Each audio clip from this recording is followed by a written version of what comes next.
વડોદરા શહેર જિલ્લા કલેક્ટર દ્વારા પ્રતિબંધ મૂકવામાં આવ્યો છે। તળાવો નદીઓ પર કોઈ જવું નહીં, નાહવું નહીં, કારણ કે જે રીતે બનાવ બની રહ્યા છે, લોકો ડૂબી રહ્યા છે, મરી રહ્યા છે, ત્યારે ત્યાં આગળ જોઈ શકો છો 30 થી વધુ દુકાનો અહીંયા આવી છે અને તમામ રોજગાર થઈ ગયા છે। એમના નિયમોમાં બધું લખ્યું છે, નાહવું નાખવું નહીં, તમામ નિયમો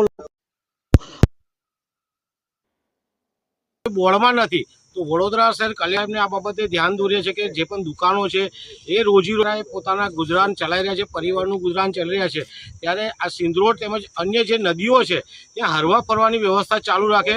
નાહવાનો પ્રતિબંધ હોય તો ત્યાં આગળ પોલીસ સ્ટાફ કે અન્ય સ્ટાફ મૂકીને લોકો નદીમાં ના જાય એ વ્યવસ્થા વડોદરા શહેર પોલીસ કે વડોદરા શહેર કલેક્ટરે કરવાની છે। પરંતુ ક્યાંક ને ક્યાંક પ્રતિબંધ મૂકવાથી અનેક લોકો બેરોજગાર થયા છે અને બેરોજગાર થવાના કારણે ક્યાંક ને ક્યાંક એક ટાઈમ પણ જમવાનું હમણાં મુશ્કેલ થઈ ગયું છે। તો વડોદરા શહેર કલેક્ટર સાહેબને વિનંતી છે કે રોજીરોટી માટે આ દુકાનો ચાલુ કરવા દે અને નાહવા પર પ્રતિબંધ છે એને અમે આવકારીએ છીએ।